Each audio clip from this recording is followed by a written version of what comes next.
The movie begins with an old man named Ray King, who was a private investigator sitting at a table in a club, writing something on a tissue paper while anxiously waiting for someone. Some men were seated at a distance, keeping a close watch on him. Other men were also waiting outside in a car, suspecting that King might share information with someone. They were communicating with the man inside the club through earpieces to monitor King closely.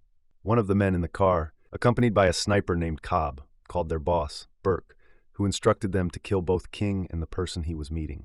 The person King was waiting for was a woman named Anna. She entered the club and sat in front of King. He placed a picture on the table showing a family with a child named Alberto. King told Anna about the 13-year-old boy in the picture, Alberto. Anna responded by saying that she did not kill children. King explained that he had been hired by Alberto's father to search for his son, but since King was old and nearly retired, he wanted Anna to take over the task. Anna warned King that someone was following him inside the club.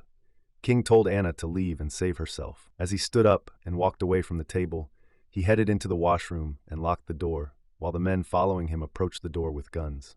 Anna remained seated at the table for a while. The man outside the washroom broke the door and entered. They began shooting into each stall one by one. King was hiding in one of the stalls, writing something on his wrist. He then covered his wrist, exited the stall, pushed the men, and attacked them. He fought well, but was injured by one of the attackers. Meanwhile, Anna exited the club after killing the men who had attacked her. When King emerged from the washroom holding a gun, he looked at the dead bodies on the ground and realized that Anna had killed them.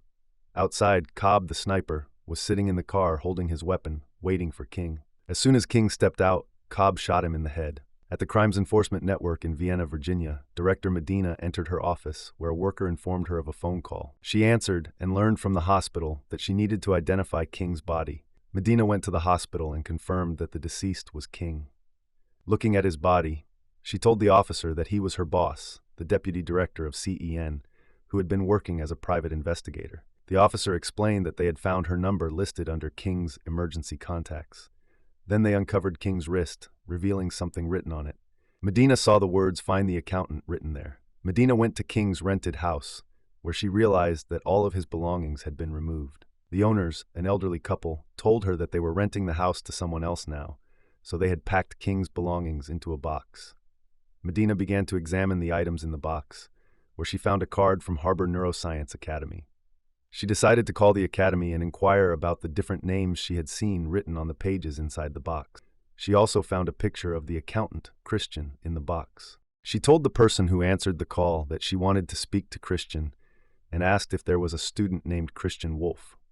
A girl named Justine, who was Christian Wolf's handler and a tech expert, was tracking the call and listening to everything Medina was saying. She also tracked Medina's location and identity. Medina then ended the call and began searching through the pages, looking for more items or evidence. She took out a picture, walked toward the wall, and pinned it up. The picture was of Alberto with his family. The sniper Cobb went to see his boss, Burke, and told him that he had killed King, but Anna had escaped.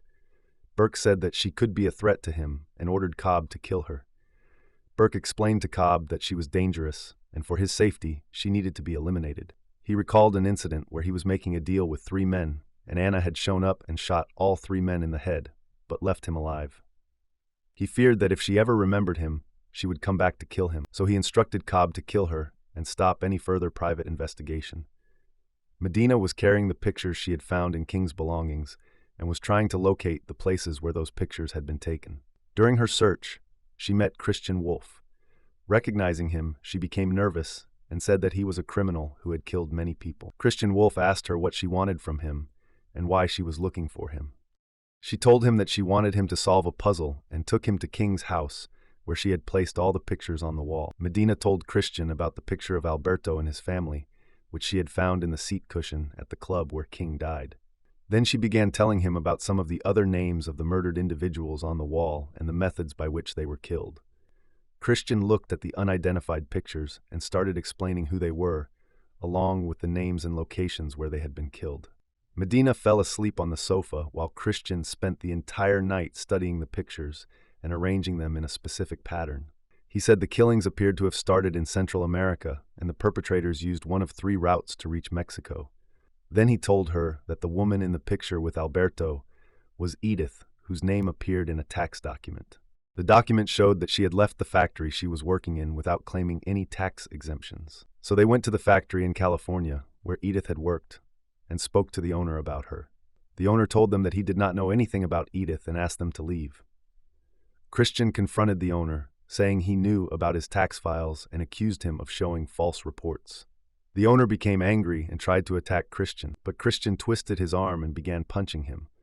Other men also tried to attack Christian, but he fought them off. He twisted the owner's arm again and pushed him onto the table, aggressively demanding to know where the money was coming from. The owner finally admitted that he was involved in a women trafficking business with another man, but he did not know his name or location. He said they only met at a motel, and that only the trafficked girls knew who the man was. Then Christian called his brother Braxton, who was a professional killer, sitting in front of a terrified girl. Christian told him that he needed his help and asked if he could come to California for a few days, and walked away from the girl and out of the house, where dead bodies of several people that he killed were lying on the floor. Both Medina and Christian were standing on the road, waiting for Braxton to arrive. Braxton came and met them. He then moved aside to talk privately with Christian, and they discussed the plan. Both of them went to a motel, where 3 girls arrived. Braxton told them to sit, then handed cash to all 3 girls, and began asking them about their boss, Tamas, who had trafficked them. He asked what he should do to get their boss to come to that motel. The 3 girls began arguing in Spanish. One of the girls sitting on the bed, named Mariola, told him that she would reveal information about the boss but needed more money because she wanted to flee. She took out her mobile phone and called Thomas, telling him in Spanish that she was with 2 men in the motel who were not letting her leave. Medina, who was hiding, saw Mariola leaving the motel and then called Homeland Security in Washington, D.C., asking a man about the security footage from the day of King's death. The man told her that there were 2 security cameras and they could see King walking outside. After that, people started shouting, and the footage became unclear. Then she asked him whether he had searched for a person named Emiliano Gonzalez. The man tracked Emiliano's home phone and called him, but the officers answered the call while standing over Emiliano's dead body lying on the ground. Meanwhile, Tamas arrived at the motel room and began calling out for Mariola when Braxton punched him in the face, causing him to fall down the stairs onto a car. Then Christian and Braxton put Tamas inside the car. Christian then called Justine and told her that he wanted all green lights on his way. At Harbor Neuroscience Academy, Justine guided the kids to review all the footage. They were not able to find a clear picture of Anna coming out of the club. They reviewed all the footage again and eventually noticed a girl taking a selfie at the same time Anna was passing by. They decided to hack into the mobile and cameras of the woman taking the selfie. Through that, they found a picture in her gallery where Anna's face could be clearly seen. They tried to locate all the information about Anna and found her presence connected to a number of murder scenes where she had been seen, but they were not able to find her name. Medina and Braxton moved toward the pictures of the murdered individuals that were attached to the wall and realized that some of them had been killed by Anna. Some of them were committed by him. Medina became angry upon hearing that she had been working with criminals. Medina then took Tamas to her office for interrogation. She showed him a picture of Edith with her son Alberto and husband Gino and asked about Edith. Tamas told Medina that Edith had been trafficked to them, but after being hit by a car, she became useless to them. Medina asked Tamas why Edith had not returned to her family in Texas. Before Tamas could answer, Sniper Cobb shot him in the head and also killed the other investigators. Medina bent down in time and survived. Medina went to the University Medical Center in California to find Edith. They revealed that Edith had suffered a skull fracture, a broken arm, and several severe facial injuries due to the car accident. When she was brought in, she was unconscious and repeatedly saying that someone was attacking her. The doctor then showed Medina a video of himself playing chess with Edith 3 days after her surgery. He explained to Medina that Edith had developed savant syndrome, a rare condition that had made her extremely intelligent. One day, she overpowered a guard and escaped from the hospital. Medina was shocked to see Edith's face, realizing that it was none other than Anna. All of the doctor's computer data had been hacked by Justine. That night, Braxton received information from the dark web that someone had offered money to have Medina killed. Later that night, while they were both asleep in bed, Christian was awakened by a notification sound from Braxton's phone. He looked at the screen and saw that the assignment to kill Medina had been given to another person. He immediately got up and took his bike to protect her. Justine told Christian that the reason King was killed was because he had found Edith, and Edith was Anna. Christian told Justine to search for Alberto, the son of Anna. Anna, who had been contracted to kill Medina, quietly entered Medina's house with a gun in her hand. But Medina was trained in self-defense. She took out her own gun and pointed it at Anna's head. Anna turned around and attacked Medina, who fought back. Anna was stronger and eventually overpowered Medina, stabbing her with a knife. Then she looked at the picture on the wall and began to remember the moment she had been separated from her son and husband.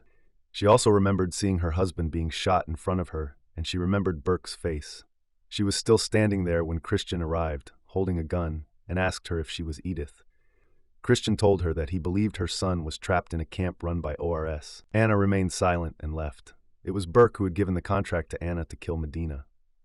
Christian and Braxton got into a car and drove to rescue the children. On the other side, Sniper Cobb and the other guards were loading the children onto a bus. They were also digging a large hole in the ground. Justine told Christian that the children were going to be killed before nightfall and buried alive in that hole. Christian and Braxton armed themselves with guns and wore protective suits. They directly entered the ORS area and began shooting the guards. Christian and Braxton used guns and smoke bombs to eliminate the guards. Braxton told Christian that he would handle the guards while Christian should go and save the kids. While shooting, Braxton was beaten by one of the guards who pointed a gun at him. But before the guard could shoot, Christian struck him with his car and took Braxton with him. They then moved toward the bus to save the children. Sniper Cobb and another guard had ordered the children to sit inside the pit. But before they could bury them, Christian and Braxton arrived and began shooting the guards. Alberto was hiding inside the bus. Cobb grabbed Alberto and threatened to kill him, but Braxton shot Cobb. Then Christian asked the boy if he was Alberto. The boy nodded in fear. Christian calmed him, and Braxton walked to the pit, saw the crying children, and told them that everything was all right and nothing would happen to them. He then told them to get into the bus. Justine tracked Burke and then called Anna using a restricted ID. Anna, who was sitting in a hotel room, answered. Justine informed her of Burke's location. Burke was taking a bath, and when he came out, he saw Anna sitting on his bed, holding a knife and a picture of her family. After recovering, Medina returned to her office and decided to thank Christian. She called Harbor Neuroscience Academy, and the person on the phone told her that the individual she was trying to reach was not available, and she was truly grateful to him. Justine, who was listening to the call, had taken all the children into her home and was caring for them. She was preparing a room for Alberto. The movie ends with Christian, Braxton, and Alberto returning home after a fishing trip. As Christian tells Braxton that after dropping Alberto home, they will go hiking to spend some time together.